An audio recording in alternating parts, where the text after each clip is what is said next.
quando eu fui para um acampamento, na época, uma amiga da minha mãe falou, olha, vai ter... Eu namorava uma menina há 3 anos, todo carnaval a gente viajava junto e tal.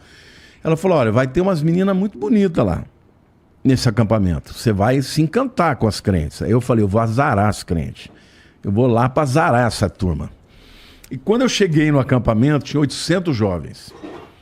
E eu levei um monte de garrafa de uísque, levei... O que te convenceu aí pro acampamento dos crentes foi a mulher? A mulherada, e eu queria azarar, eu queria apavorar no sentido, sabe, de causar um problema e tal. Só que aconteceu algo muito forte, porque na primeira noite, tinha até uma moça no meu prédio, cantava muito bem. Tinha uma voz linda, chamava Eliana. E eu era um baita violonista, eu tocava Baden-Powell, Paulinho Nogueira, Toquinho, tocava tudo de ouvido. Então eu ficava tocando, a mulherada em volta, e eu cantando, né, o dia inteiro ali na época das férias.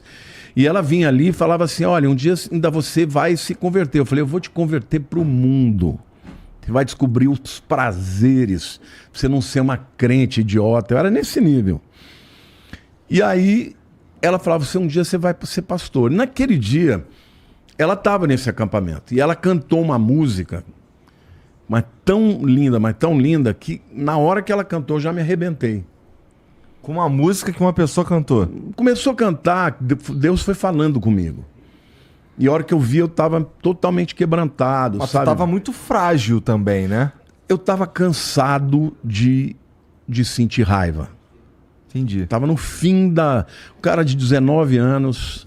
Sabe, cresci ouvindo as mães dos meus amigos dizendo, ó, não anda com esse moleque porque ele vai te levar para o mau caminho, entendeu? Era assim, eu era ruim, eu era um cara machucado, na verdade tinha muitas feridas. E a minha maneira de reagir sempre foi com violência. Só que eu tinha esse lado artístico, musical, e música sempre mexeu comigo. E naquele dia, depois da música, veio a palavra. E a palavra era como se o cara estivesse falando da minha vida, entendeu? Nunca tinha ouvido isso. Aí eu falei, quem que foi o desgraçado que contou a minha vida para esse cara? E na verdade era o Espírito Santo que estava falando comigo. E naquele dia, quando um detalhe que eu preciso contar é que eu não conseguia parar de fumar. Eu fumava desde os 11 anos. Com 11 anos eu comecei a fumar cigarro de cipó. Sabe essas trepadeiras que crescem em árvore? Eu pegava quando ficava sequinho e fumava.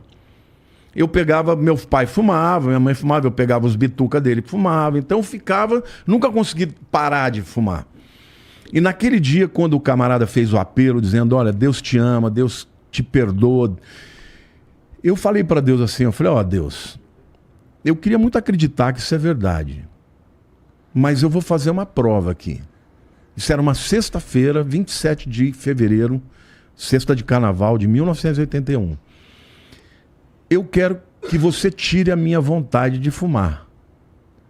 Mas eu quero dizer uma coisa, se não tirar, eu vou falar para essa crentalhada aqui que isso aqui não existe, é uma palhaçada. Passou sábado, passou domingo, passou segunda, passou terça, eu não lembrei de nada. O cigarro estava lá embaixo da mala e eu assim, minha mãe botou um monte de roupa para mim, mas você sabe como é que moleque, né? Eu não lembro nem se eu troquei a cueca. Era todo dia a mesma roupa, ou seja, eu não cheguei lá no fim.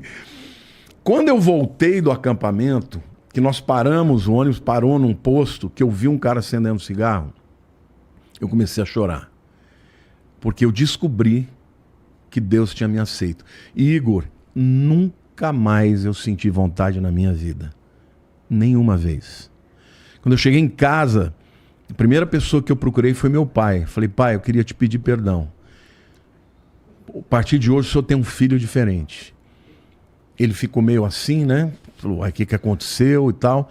Aí minha mãe era de origem evangélica, contei para ela, falou, filha, mas a gente fuma, você não vai sentir vontade? Eu falei, mãe, Deus tirou com a mão. É como se eu nunca tivesse fumado. Se eu nunca tive um milagre na minha vida, esse eu tive. Porque eu nunca mais na minha vida eu senti vontade de fumar. 8 meses depois, e eu mudei mesmo, eu passei a ser um filho diferente, sabe? 8 meses depois, meu pai, que era um cara italiano, filho de italianos, católico, coroinha de igreja, ele me chamou no quarto dele e falou, meu filho, eu queria que você falasse do seu Deus para mim. Eu falei, mas por quê, pai? Ele falou, porque o que aconteceu com você é diferente. Eu queria que acontecesse comigo. Eu não tenho o mesmo filho. E ali eu entreguei a minha vida para Jesus. Eu entreguei a vida dele para Jesus.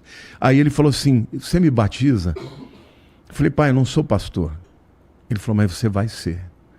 E Igor, eu estava no 3º ano de engenharia civil, eu abandonei, fui fazer o seminário de teologia, a faculdade teológica, me formei em 87, em 87 eu fui ordenado, a primeira pessoa que eu batizei nas águas foi meu pai. Porra, que virada, cara. Cara, o meu pai assim, se tornou um grande amigo.